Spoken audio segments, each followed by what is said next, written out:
Assalamualaikum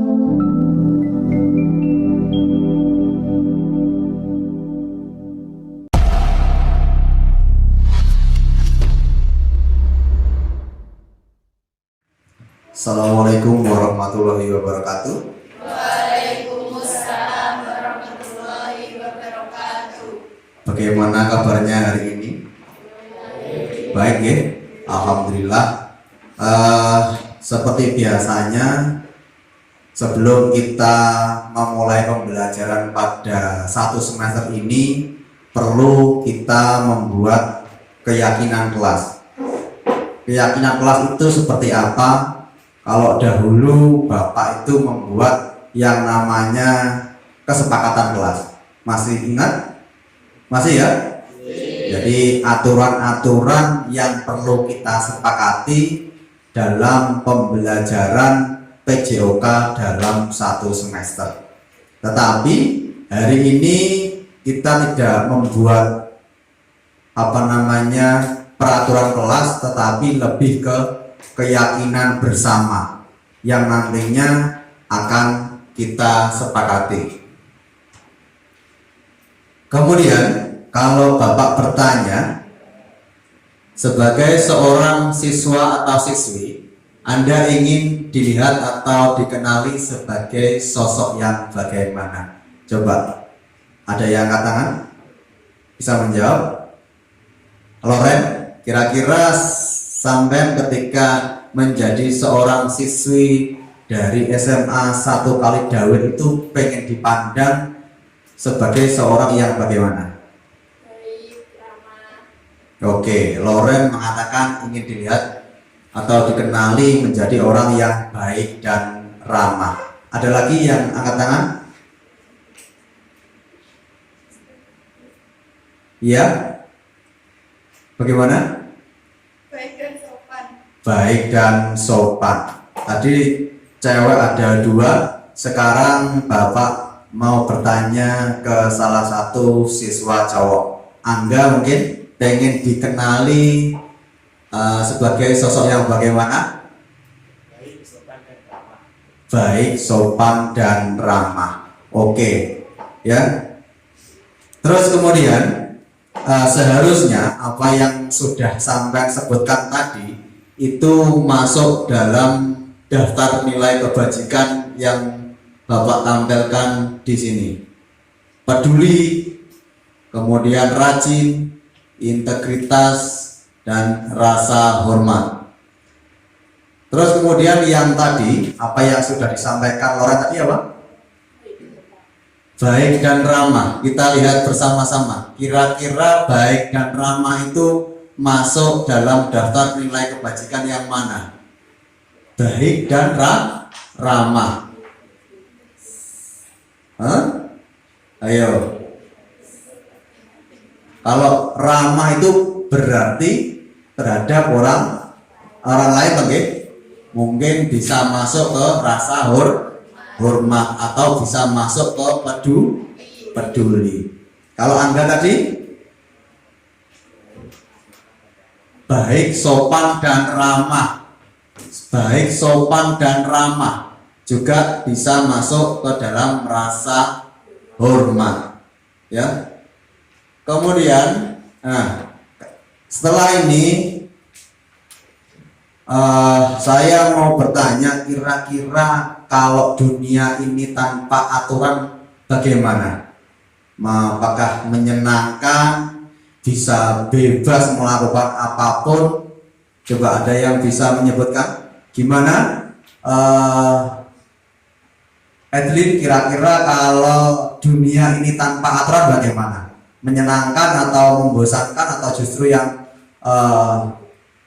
sampai menjadi bebas bergerak atau bebas mengekspresikan diri seperti itu? Membosankan. Oke. Saya minta pendapat lagi ke cewek. Umi, ayo dekatnya Evelyn. Kira-kira dunia ini apabila tanpa aturan bagaimana? Akan berantakan. Oke. Coba kita lihat video ini. Judulnya apa jadinya? dunia tanpa aturan.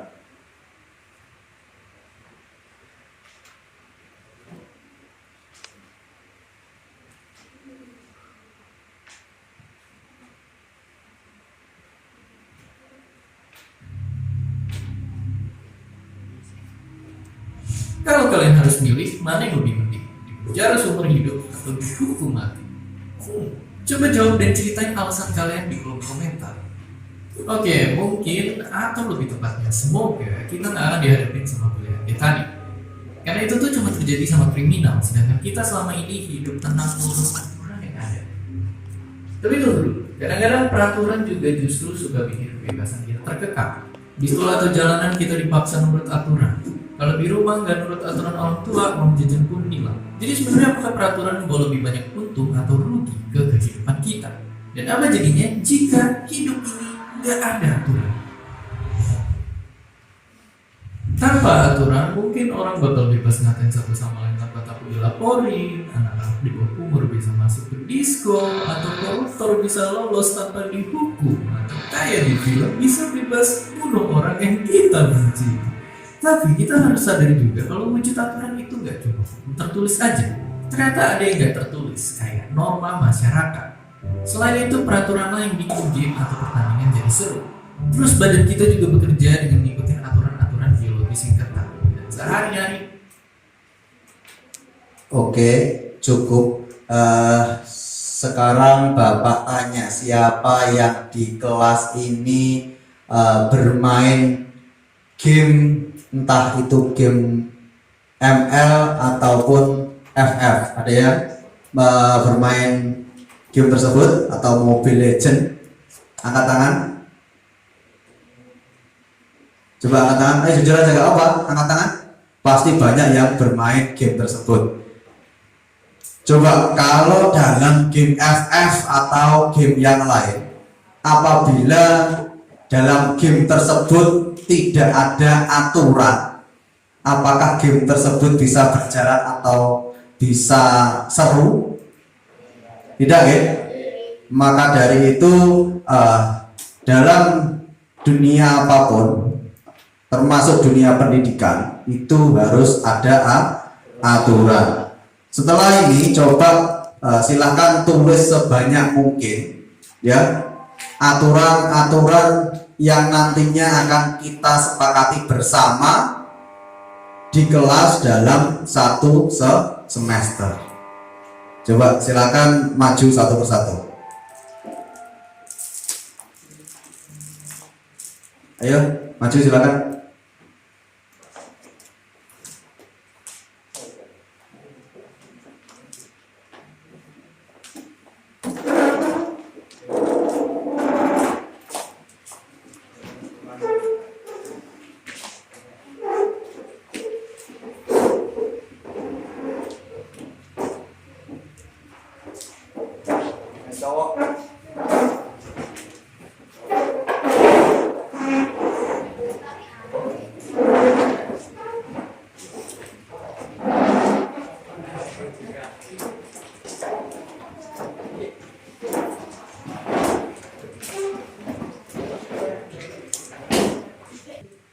Nah, semuanya sudah mendapatkan sticky note ya. Coba silakan sekarang ditulis peraturan sekolah atau kelas yang perlu kita sepakati bersama. Saya kasih waktu 3 menit, tuliskan sebanyak-banyaknya.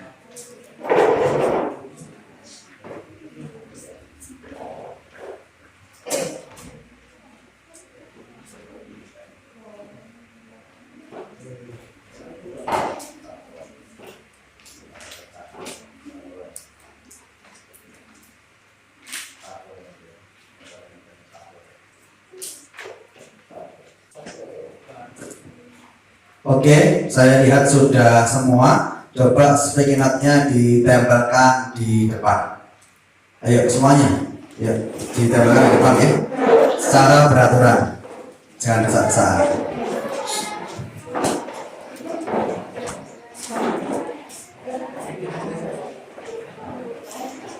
Oke.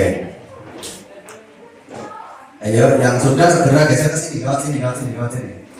Yang sudah lewat sini, ayo jalan lewat sini, biar nggak terhalang temennya.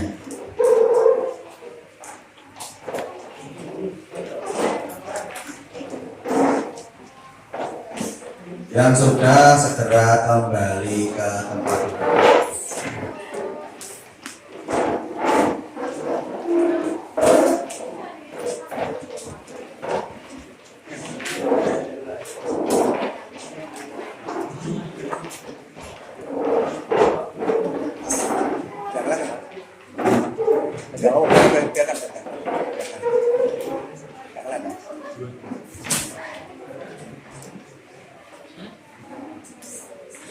Oke, sudah semua ini? Sudah ya? Oke, coba saya bacakan peraturan-peraturan yang sudah sampai yang tuliskan di sini yang nantinya kita sepakati bersama. Oke? Yang pertama yaitu masuk kelas tepat waktu. Kemudian di sini juga ada kondisi baju tetap rapi. Dan ada stop bullying, dilarang membuang sampah sembarangan, dilarang bermain game saat guru menerangkan. Nah ini kerap terjadi ya. Kemudian siswa terlambat 5 menit dan tidak memainkan HP saat pelajaran, dilarang membuat kegaduhan di dalam kelas selama proses belajar mengajar. Kemudian harus bersikap jujur, ya. Nah, di sini beberapa peraturan yang sudah kamu tuliskan. Kemudian di sini masih kata-katanya masih menggunakan kalimat yang negatif. Contoh, dilarang membuang sampah sembarangan. Nantinya kita rubah menjadi kalimat positif, ya. Dari kalimat negatif kita rubah menjadi kalimat positif. Contohnya ada di atas. Yang pertama kalimat negatifnya dilarang berlari di koridor. Diganti menjadi kalimat positif, ya, sebaiknya berjalan pelan-pelan di koridor. Bisa dipahami? Nah, coba dilarang membuang sampah sembarangan. Ini adalah kalimat negatif. Kalau dirubah menjadi kalimat positif, bagaimana bunyinya? Membuang sampah pada tempatnya. Ya. Kemudian dari kalimat positif, ya. Dari kalimat-kalimat positif nanti kemudian kita tinjau kembali ke daftar nilai kebajikan. Contoh dari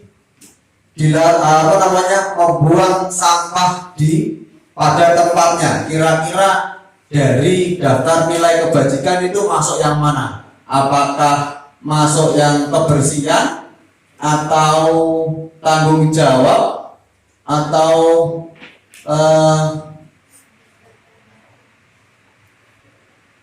komitmen? Kira-kira masuk yang mana kalau membuang sampah pada tempatnya? Kebersihan. Oke. Minta tolong siapa namamu? Siska untuk maju ke depan. Kita tuliskan di sini ya. Yang kita sepakati yang pertama adalah kebersihan.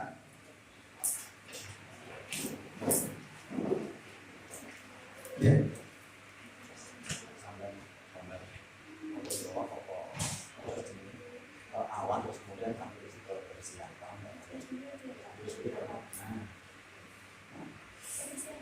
Yeah. Yang pertama adalah kebersihan. Kemudian di sini juga ada yang menuliskan tidak memainkan HP saat pelajaran. Ini dari kalimat negatif kita rubah menjadi kalimat positif. Kalimat positifnya bagaimana? Kira-kira dari kalimat negatif tidak memainkan HP saat pelajaran. Ayo, kalimat positifnya apa?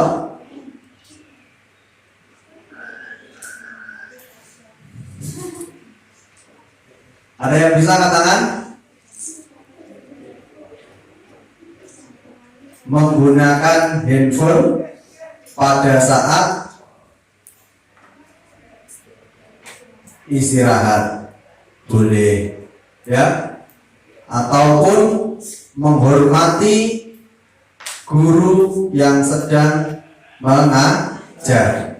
Dari kalimat itu kira-kira dari daftar nilai kebajikan itu masuk yang mana? Boleh dua ya, jadi boleh dua. Misal masuk rasa hormat dan peduli, misal seperti itu, atau keteraturan atau kebersihan dan lain-lain. Kira-kira dari daftar kebajikan, dari tadi poinnya adalah tidak memainkan HP, kemudian sudah kita rubah menjadi kalimat positif, kira-kira masuk daftar yang mana? Rasa hormat ya? Ya, kita tulis di keyakinan kelas kita rasa hormat.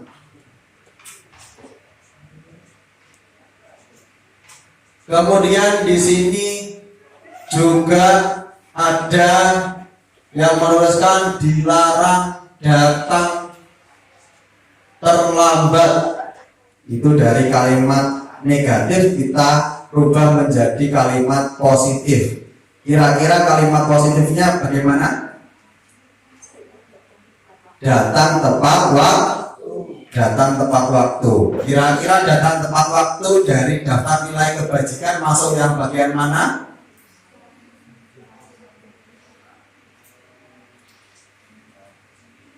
Ayo. Keteraturan ya? Oke, kita tulis keteraturan.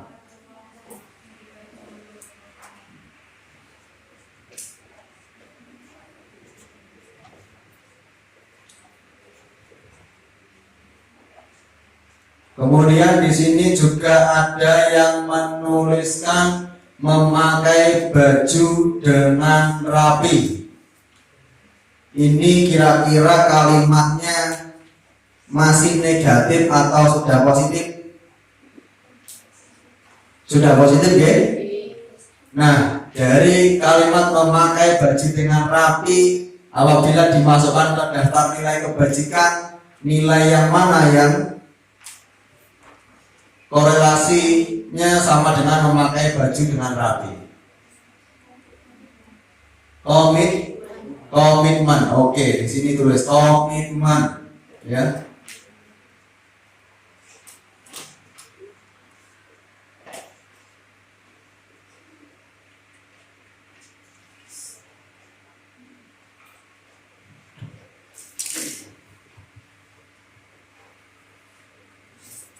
Kemudian di sini juga ada kalimat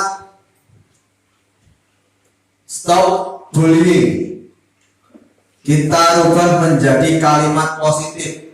Kalimat positifnya adalah menghargai sesama atau orang lain. Kalau dimasukkan ke daftar nilai kebajikan, ya, kira-kira masuk ke toleransi. Oke.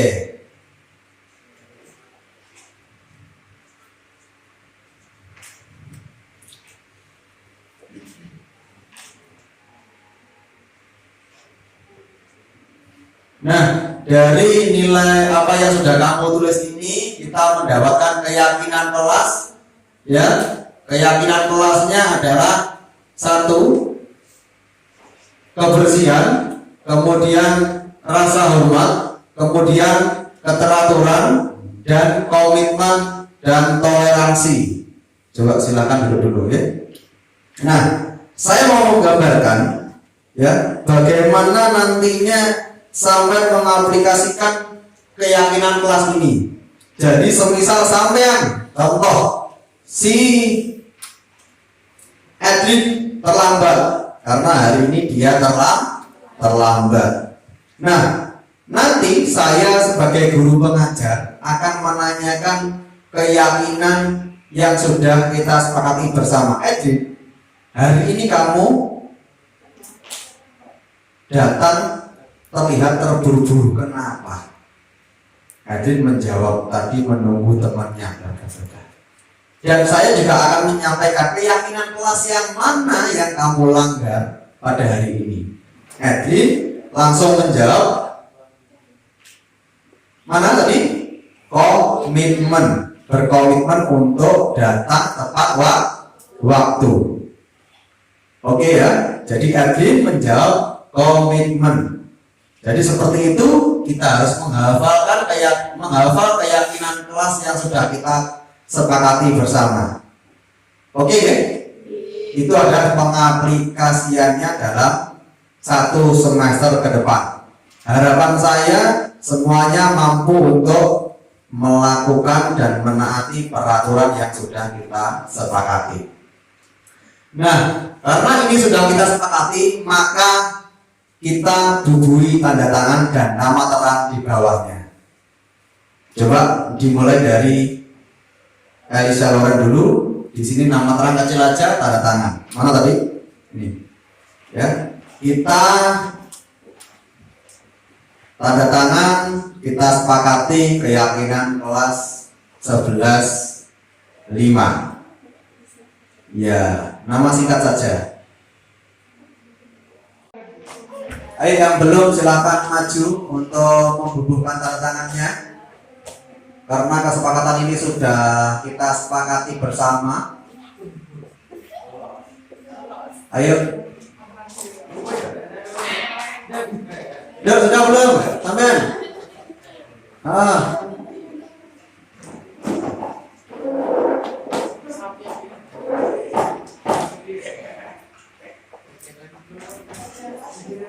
Jadi ya, nanti setelah ini kita lepas, kemudian kita tempel di dekat pintu. Nanti silakan membaca ulang, dimengerti. Kemudian untuk besoknya kita tinggal melaksanakan. Kita semisal melaksanakan pelanggaran, kita itu sudah tahu kira-kira keyakinan kelas apa yang nanti yang sudah kita langgar. Jadi ini beda dengan peraturan. Ini adalah keyakinan kita bersama. Oke, sudah selesai keyakinan dari kelas 11.5.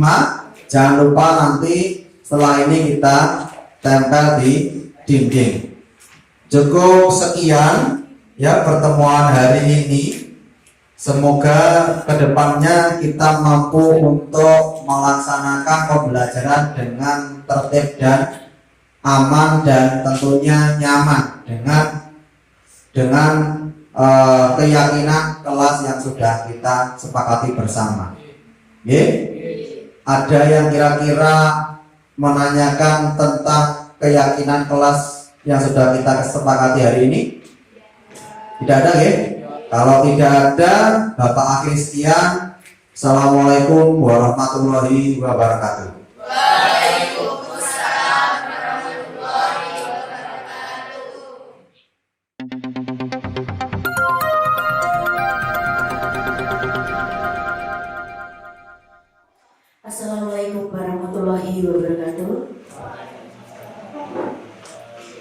Yang terhormat Kepala SMA Negeri 1 Kalidawir, yang kami hormati Wakil Kepala SMA Negeri 1 Kalidawir, serta Bapak Ibu tamu undangan yang berbahagia. Puji syukur senantiasa kita ucapkan kepada Allah Subhanahu wa Ta'ala yang telah memberikan karunia-Nya kepada kita semua yang ada di acara IHT ini. Tak lupa juga sholawat serta salam kita panjatkan kepada Nabi dan Rasul kita Muhammad SAW. Dan terima kasih kami ucapkan kepada Bapak Ibu yang berkenan hadir di tempat ini dalam acara IHT atau In-House Training dengan tema Transformasi Pendidikan Memperkuat Kurikulum Merdeka melalui Budaya Positif dan Pembelajaran Interaktif. Rabu 25 Oktober 2023. Pada kesempatan ini saya akan membacakan susunan acara. Adapun susunan acara yang akan kita lewati bersama adalah sebagai berikut. Yang pertama, pembukaan. Kedua, sambutan. Ketiga, materi. Dan kelima, penutup. Memasuki acara yang pertama yaitu pembukaan. Marilah pembukaan pada hari ini, marilah kita membacakan basmalah bersama-sama. Bismillahirrahmanirrahim. Untuk acara selanjutnya yaitu sambutan. Yang pertama, sambutan Kepala SMA Negeri 1 Kalidawir atau yang mewakili kepada Bapak Huda Faujan SPD, disilakan.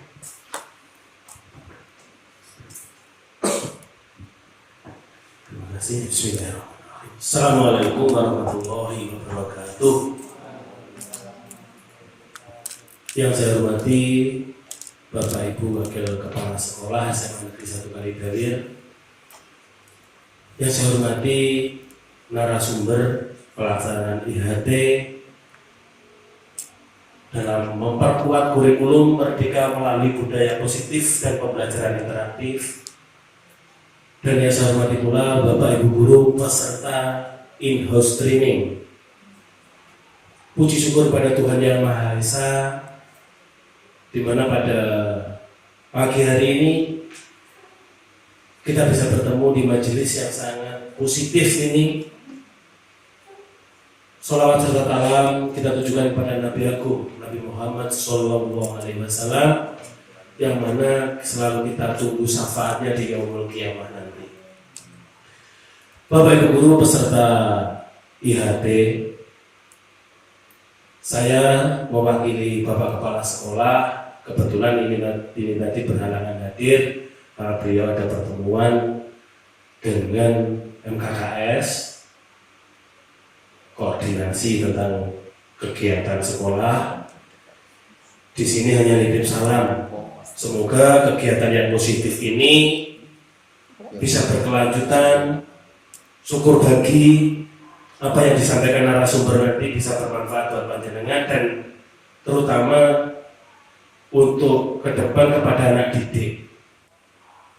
Untuk narasumber, meskipun nanti tidak semua apa yang jenengan sampaikan bisa terimplementasi dengan baik di lapangan karena terbentur situasi dan kondisi, ya nggak usah aduh aku nyampe nih nggak payu ibarat jaring iwak anak-anak ngalor kok gak ngalor sing ngalor ya sing bingung. Yang lain bukan berarti kita abaikan, tidak, tapi kita pelajari. Oh kok ono sing itu berarti informasi saya tidak tersampaikan, harus dipelajari untuk track berikutnya. Kalau seorang pendidik itu selalu mencari angan-angan, saya kedapatan 100 anak, harus tuntas 100 anak, egois. Tapi kalau pembelajaran, itu kalau 100 anak, dapat 100 anak, itu optimis. Paham ya? Artinya egois itu ya nggak bisa 100 podo karena karakternya berbeda.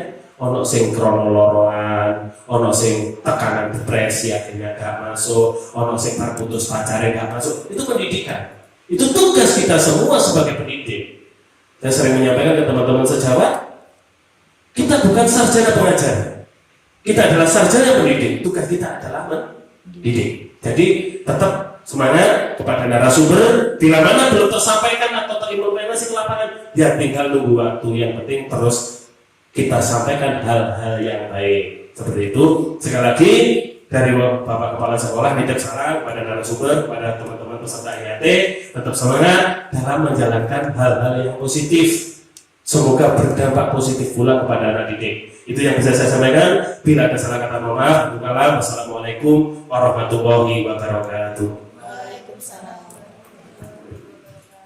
Bapak Ibu yang kami hormati, memasuki acara inti yaitu materi IHT dengan tema Transformasi Pendidikan Memperkuat Kuat kurikulum merdeka melalui budaya positif dan pembelajaran interaktif. Oleh narasumber Bapak Rafiuddin SPD.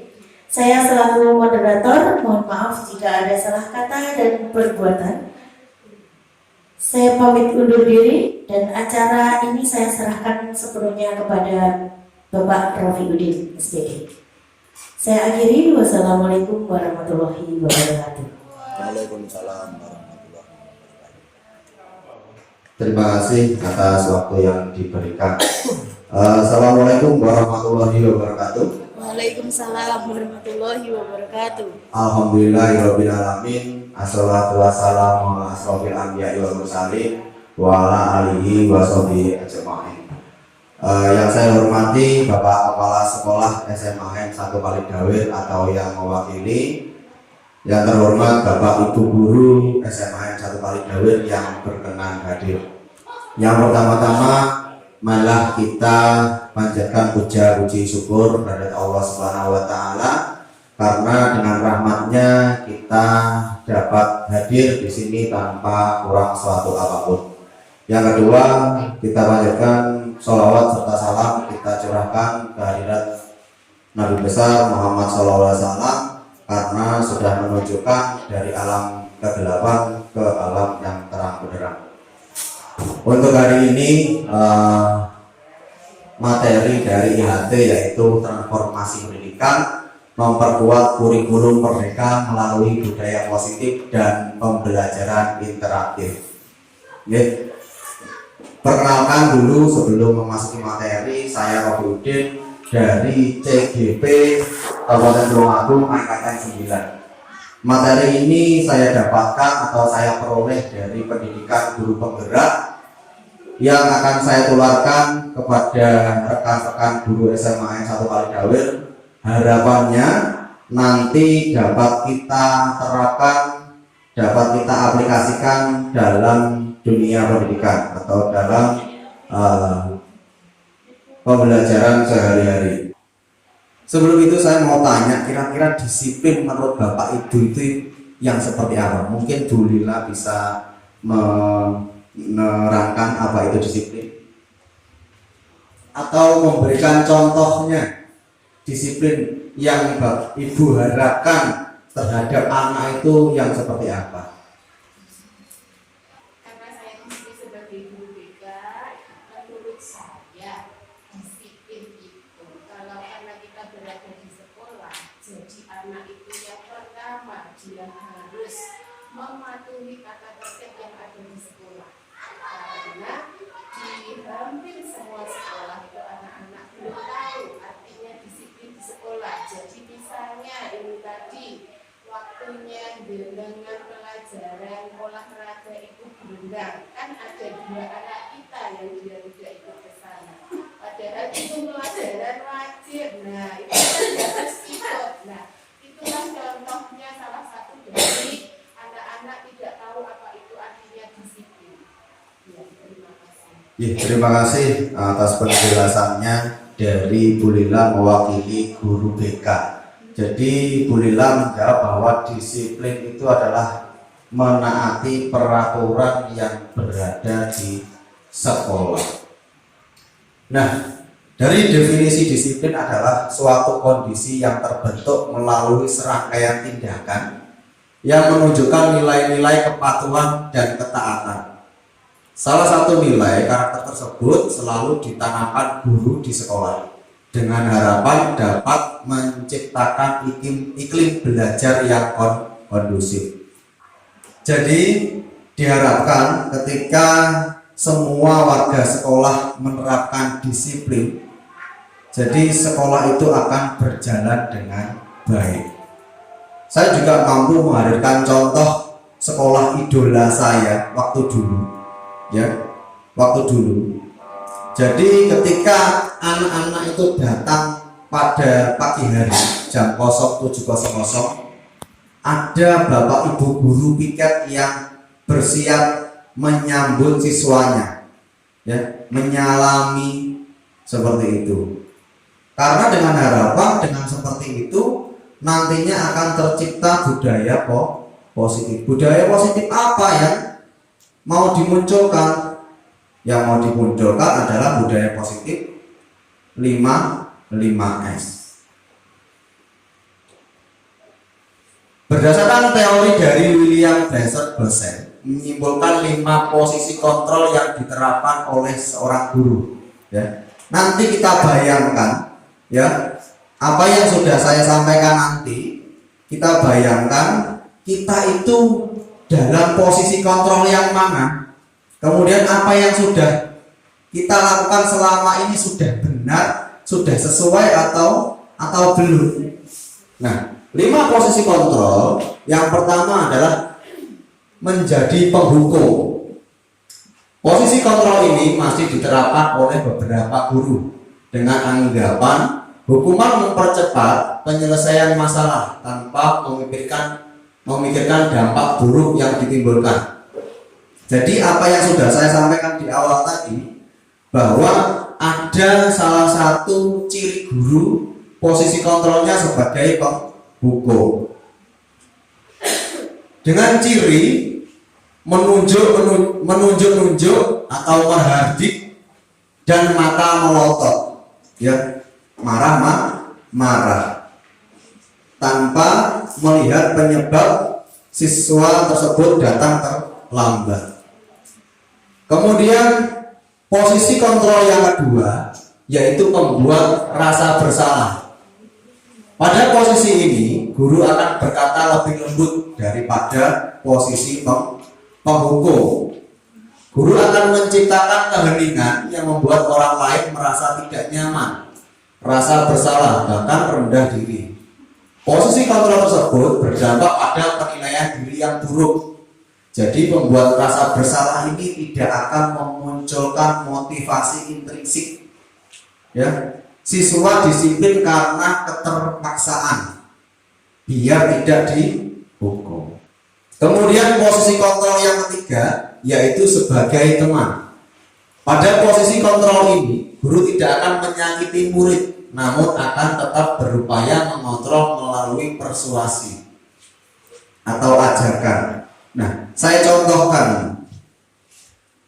Ketika saya sedang mengajar atau saya wali kelas dari kelas 10-5, ya, saya dekat sekali dengan siswa 10-5. Saya anggap siswa 10-5 itu teman saya. Ketika 10-5 melakukan kesalahan atau tindakan yang tidak benar, ketika saya membenarkan, 10-5 akan mematuhi, mendengarkan apa yang sudah saya sampaikan. Tetapi dalam posisi kontrol sebagai teman ini, 10-5 tidak akan mendengarkan instruksi atau arahan dari guru lain, karena dia merasa guru lain itu bukan teman mereka, bukan orang yang dekat dengan 10-5, seperti itu. Kemudian posisi kontrol yang selanjutnya menjadi pemantau atau posisi mengawasi. Ketika mengawasi, guru bertanggung jawab atas perilaku murid yang diawasi.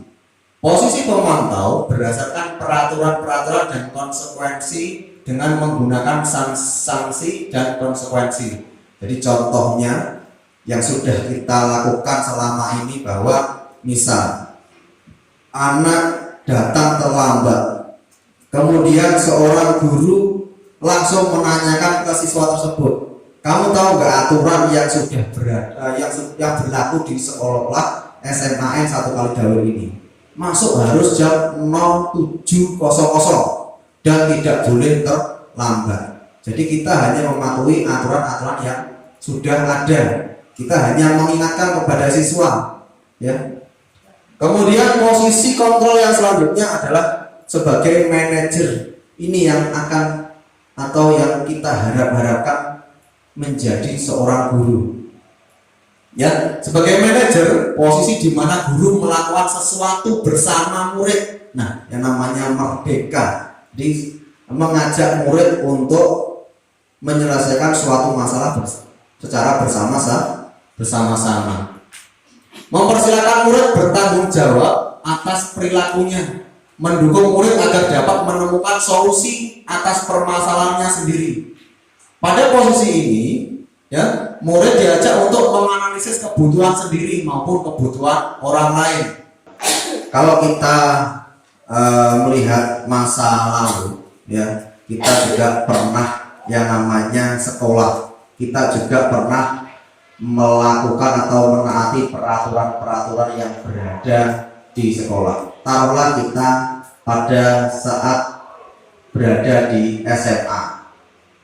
Saya sangat ingat sekali ada banyak guru dengan berbeda dan berbagai macam perlakuan ketika anak itu melanggar tata tertib. Ketika dulu saya pernah datang terlambat, ada guru yang namanya Pak Har. Dia terkenal killer. Jadi kalau ada siswanya yang terlambat langsung dimarahi, ya, langsung dimarahi. Kemudian juga ada yang namanya Bapak Tomo selaku Wakasek. Ketika dulu itu saya sebagai OSIS, kemudian saya salah mengambil kebijakan, kurang komunikasi, dan penanganannya sangat luar biasa sekali. Beliau langsung memegang kerah saya, kemudian saya langsung ditempelkan ke tembok. Nah, ada juga yang guru BP seperti sosok Bu Lila tadi. Ketika saya sedang terlambat, kedapatan saya terlambat, kemudian saya dipanggil di BP. Hal yang beliau lakukan adalah dia menanya ke saya, kenapa kamu datang terlambat? Kemudian mencari solusinya bersama. Jadi berbagai macam penanganan yang diterapkan oleh guru terhadap siswa-siswa yang melanggar disiplin. Nah, setelah ini coba kita ada tayangan video, kemudian kita bayangkan selama ini apa yang sudah kita lakukan sudah benar atau belum. Kemudian apabila belum, posisi kita terdapat di posisi yang mana? Simak video berikut.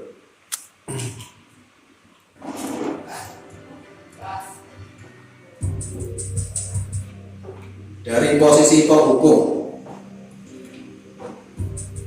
dari kasus Naren yang terlambat untuk datang sekolah. Naren, sini kamu. Selamat pagi, Bu. Selalu terlambat. Kamu deh, pasti terlambat. Maaf, Bu. Saya Apa? Apa coba? Alasan kamu apa lagi? Kapan sih kamu tidak terlambat? Malas sekali ya kamu jadi anak. saya Dasar pemalas. Gak kapok-kapok sih kamu. Sudah berapa kali terlambat? Sana, kamu keliling lapangan basket 2 kali. kenapa saya harus keliling lapangan basket, Bu? Kenapa? Kamu melawan ibu. Berani-beraninya jawab. Sudah terlambat, masih berani jawab pula. Sekarang, keliling lapangan basket 5 kali sekalian. Biar kapok. Cepat. Pergi sana ke lapangan basket. Jadi siswa tidak diberikan kesempatan untuk memberikan penjelasan. Guru hanya menghardik siswa. Dan menyindir. Hukuman bisa berupa fisik maupun psikis, cenderung akan memberontak. Yang kedua adalah posisi pembuat bersalah.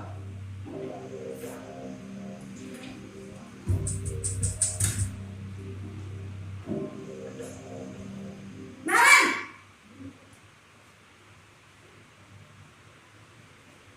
Selamat pagi, Bu. Naren. Kamu kenapa terlambat lagi, nak? Ya Tuhan, Naren. Kamu senang ya bikin ibu susah ya? Kalau kamu terlambat lagi, nanti ibu yang ditegur bapak kepala sekolah, nak. Disangka ibu tidak bisa membina kamu. Duh, gimana ini? Maaf, Bu. Duh, Gusti,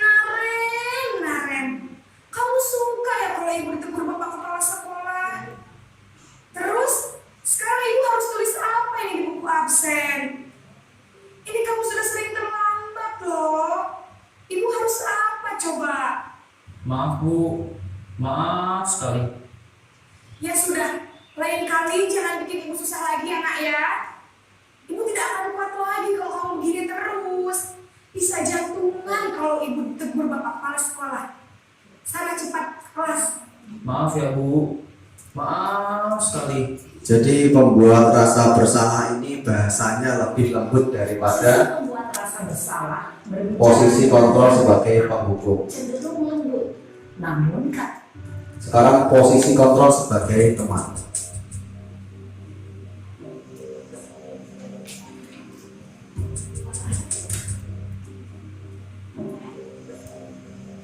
Naren,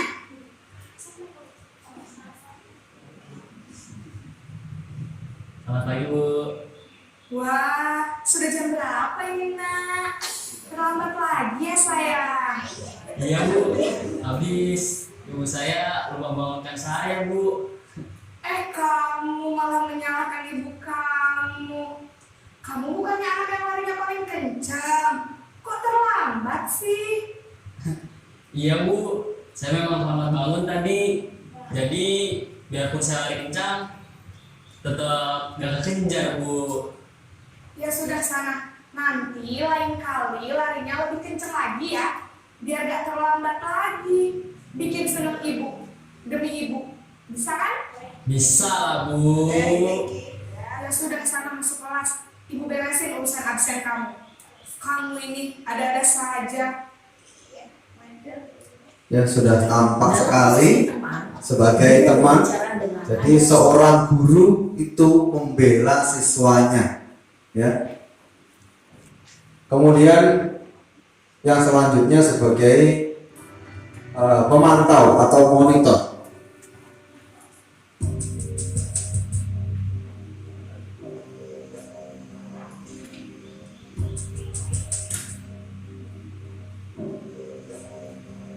Naren,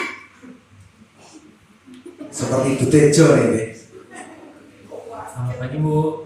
Naren, apa peraturan sekolah kita tentang jam berapa kita harus masuk sekolah nak?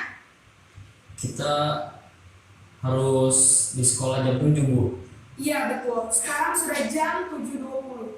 Naren sudah tahu konsekuensinya jika terlambat hadir. Paham Bu. Saya harus tinggal kelas pas jam istirahat selama 20 menit. Iya benar, konsekuensinya demikian. Jadi nanti jam 9.30 pas istirahat, kamu harus tinggal di kelas, kerjakan tugas tambahan untuk ketertinggalan kamu, ya? Baik Bu. Posisi pemantau mengandalkan penghitung. Yang terakhir posisi manajer yang kita harapkan muncul dari seorang guru.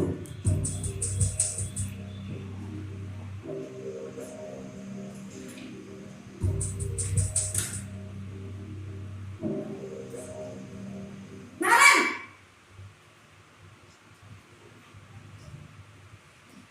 Selamat pagi Bu. selamat pagi Naren. Maaf Bu, saya terlambat. Iya, sekolah masuknya jam 7, sekarang sudah jam 7.20. Jadi sekarang bagaimana nih Naren? Maaf Bu, saya lupa setel alarm saya semalam. Baiklah, menurut kamu, keyakinan sekolah yang mana yang perlu kamu tingkatkan? Menghargai diri sendiri dan orang lain mungkin ya Bu. Setuju. Jadi, apakah Naren meyakini prinsip saling menghormati tersebut? Iya Bu, saya meyakininya. Apakah Naren bersedia memperbaiki masalah keterlambatan ini? Bersedia Bu. Bagaimana kamu akan memperbaiki masalah keterlambatan ini? Saya akan coba untuk tidak lupa menyetel alarm saya Bu. Baik, kalau Naren lupa menyetel alarm di rumah, ada orang yang kira-kira bisa bantu mengingatkan tidak? Ada Bu, kakak saya, Kak Emma. Ada lagi selain Kak Emma? Selain Kak Emma, ada ibu saya. Baik, jadi yang mengingatkan Naren adalah Kak Emma dan ibu kamu ya? Kira-kira akan mulai setel alarm kapan nih Naren? Setelah pulang sekolah, akan segera saya lakukan. Baik, jadi Naren akan setel alarm untuk bangun besok pagi dan akan diingatkan oleh kakak dan ibunda Naren ya. Ada lagi yang mungkin perlu dilakukan Naren agar tidak terlambat bangun lagi? Tidak ada, Bu. Baik Naren, terima kasih untuk kerjasama kamu. Sekarang kamu perlu kembali ke kelas untuk belajar. Baik, Bu. Terima kasih. Posisi manajer adalah posisi kontrol yang bisa angkat.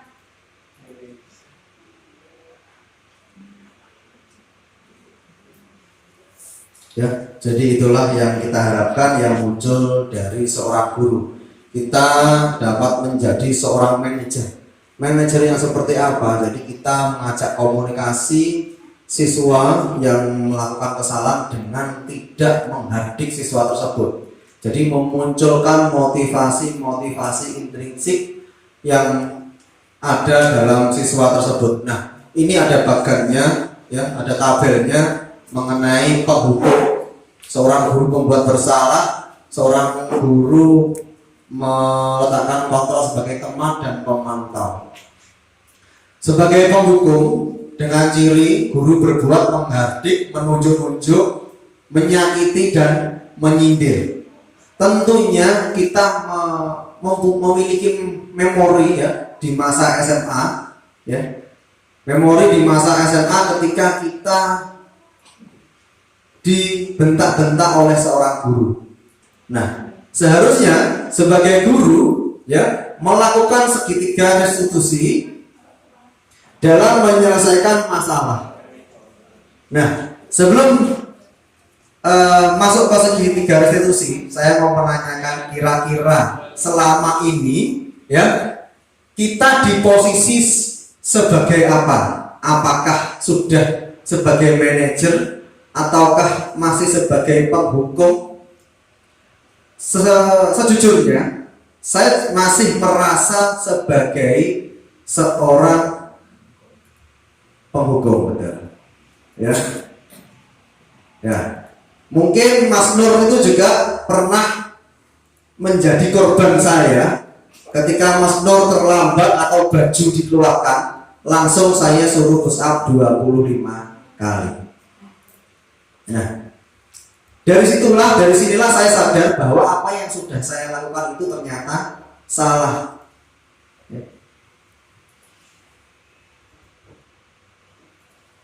Nah, disiplin positif melalui segitiga restitusi. Segitiga restitusi itu apa? Segitiga restitusi merupakan proses untuk menciptakan kondisi bagi murid untuk memperbaiki kesalahan mereka sehingga mereka bisa kembali pada kelompok mereka dengan karakter yang lebih kuat. Jadi memunculkan motivasi intrinsik bukan ekstrinsik. Nah, ada 3 tahapan dalam segitiga restitusi. Yang pertama yaitu menstabilkan identitas dengan ciri setiap orang pasti pernah melakukan kesalahan. Kamu bukan satu-satunya yang pernah melakukan kesalahan ini.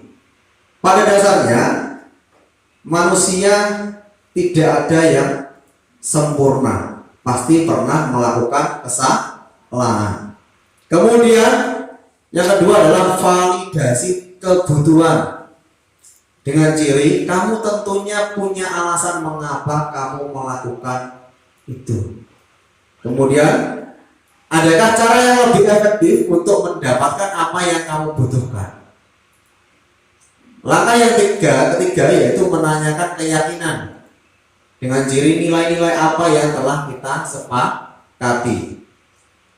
Kamu ingin menjadi orang yang seperti apa? Tentunya di awal semester ya pasti seorang guru membuat, kalau saya itu biasanya membuat peraturan kelas dalam 1 semester. Kalau datang terlambat nanti seperti apa? Kemudian kalau bajunya dikeluarkan nanti hukumannya seperti apa? Itu dulu saya. Tetapi sekarang yang saya praktekkan adalah keyakinan kelas. Dicontoh di depan yang sudah saya tembak, yang sudah saya buat dengan kelas 11.5, kemudian juga sudah ditandatangani oleh siswanya. Jadi semisal ini ya, keyakinan kelas. Jadi keyakinan kelas misal membuang sampah pada tempatnya. Membuang sampah pada tempatnya itu masuk dalam nilai-nilai kebajikan, yaitu kebersihan. Ya, itulah keyakinan kelas yang disepakati. Kemudian dari langkah-langkah 3 langkah tersebut, ya, yang pertama ya tadi yaitu menstabilkan identitas untuk membuat anak yang merasa gagal di awal karena berbuat salah menjadi positif terhadap dirinya. Dengan ciri guru berkata berbuat salah itu hal yang manusiawi, tidak ada manusia yang sempurna. Kemudian yang kedua adalah validasi kebutuhan, membantu murid mengenali kebutuhan dasar yang ingin dipenuhinya. Ada 5 kebutuhan dasar.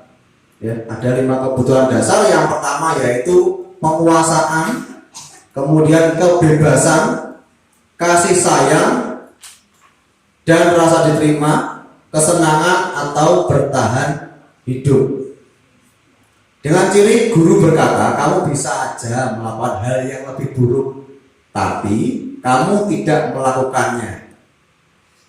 Atau apa yang penting bagi kamu, kamu pasti punya alasan mengapa melakukannya. Jadi digali anak tersebut biar mengungkapkan alasan-alasannya melakukan pelanggaran tersebut. Semisal ada siswa yang rame di kelas, ya, yang rame di kelas. Kenapa kok rame? Ditanya dulu. Kemungkinan ada kebutuhan dasar manusia yang ingin mereka penuhi, yaitu merasa ingin diperhatikan atau kasih sayang. Betul ya Ibu? Kemudian yang ketiga, langkah yang ketiga yaitu menanyakan keyakinan. Anak melihat kesalahannya dihubungkan dengan norma sosial dan nilai-nilai yang mendasari manusia berinteraksi dengan orang lain. Guru berkata, apa nilai yang kita percaya di kelas atau yang sudah kita sepakati, kita kembalikan ke anak lagi. Ya, di ini sebelum awal pembelajaran, nilai-nilai apa yang kita sepakati sudah benar atau belum yang kamu lakukan. Seperti itu. Kemudian intervensi 30 detik, kita dapat memunculkan pertanyaan-pertanyaan seperti ini. Apakah kamu ingin berbuat lebih baik lagi? Jadi memunculkan motivasi intrinsik. Kemudian apakah saat ini kamu sedang menjadi orang yang sedang kamu inginkan? Kemudian apakah kamu bisa mengubah kegiatan atau perilaku kamu saat ini menjadi sikap yang lebih membantu? Nah, itu adalah intervensi setelah kita melaksanakan segitiga restitusi. Kemudian ada contoh dari pengaplikasian segitiga restitusi melalui tayangan berikut. Sisi pertama adalah menstabilkan identik, tunjukkan bagaimana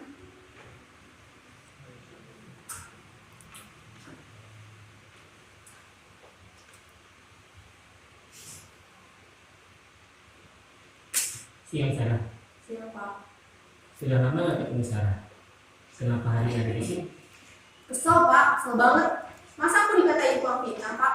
Ya aku marah lah. Aku balik katain Eka di depan kelas. Kesel banget. Oh begitu. Ya pasti kamu marah dan kesal.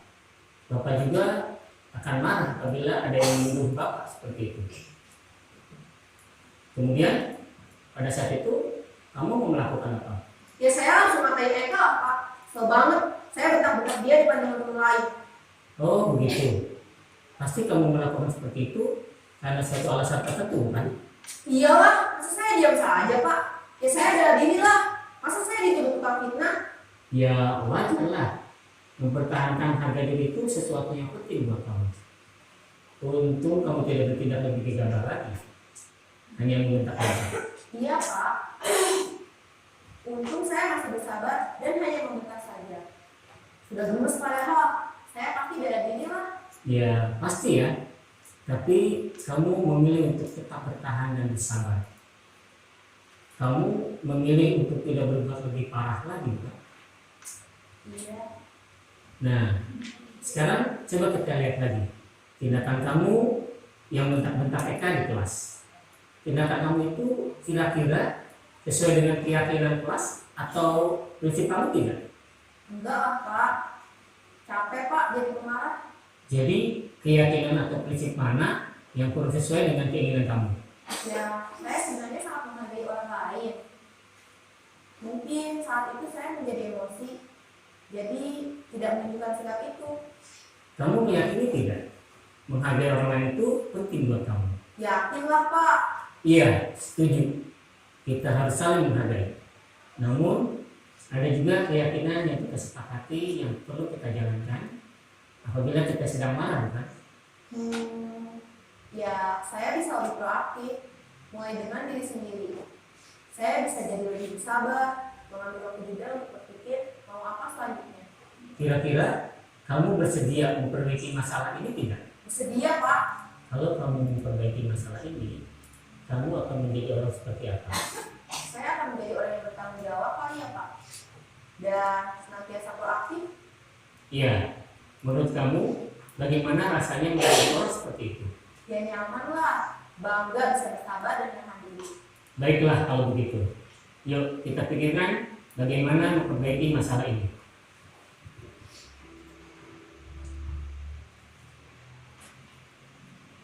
Itu tadi tayangan aplikasi dari penanganan siswa menggunakan segitiga restitusi, memunculkan nilai-nilai positif dari dalam diri siswa agar siswa tersebut menyadari apa yang sudah ia lakukan, kemudian dia mampu untuk mencari solusi atas permasalahannya sendiri.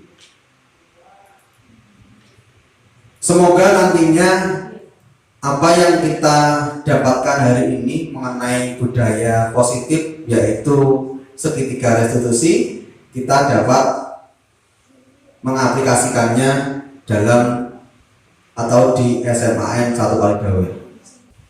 Dan kita harus meyakini bahwa posisi kontrol seorang guru sebagai pemantau, seorang penghukum itu merupakan perilaku yang tidak dibenarkan. Kemudian selanjutnya yaitu pembelajaran interaktif, Bapak Ibu. Budaya positif memiliki keterkaitan yang erat dengan pembelajaran interaktif dalam konteks pendidikan. Kita mengintegrasikan budaya positif dalam pembelajaran interaktif. Tujuan utamanya adalah menciptakan lingkungan belajar yang inklusif, memotivasi dan menginspirasi para siswa. Dan di sini ya kita memanfaatkan fitur kuisis dalam pembelajaran ya. Jadi sangat berbeda sekali ketika kita dulu zamannya kertas dan sekarang zamannya gadget. Kita manfaatkan gadget kita untuk menunjang pembelajaran ya. Buat kuisis untuk penilaian atau latihan yang menyenangkan. Dalam fitur kuisis terdapat beberapa pilihan, yaitu pilihan ganda, menjodohkan, susun ulang, isian singkat, dan drop down. Ya banyak sekali. Dengan tujuan agar siswa lebih tertarik dengan penilaian atau ulangan yang akan kita berikan, tidak monoton seperti dahulu. Ya. Hari ini untuk IHT mengenai memperkuat kurikulum Merdeka melalui budaya positif dan pembelajaran interaktif, saya akhiri sekian karena waktunya sudah menunjukkan pukul 12.30 yang menandakan waktu untuk isoma. Kemudian nanti setelah isoma nanti kita lanjutkan untuk membahas mengenai pembuatan pembelajaran melalui penilaian melalui kuisis. Saya Ihsan, assalamualaikum warahmatullahi wabarakatuh. Waalaikumsalam warahmatullahi wabarakatuh.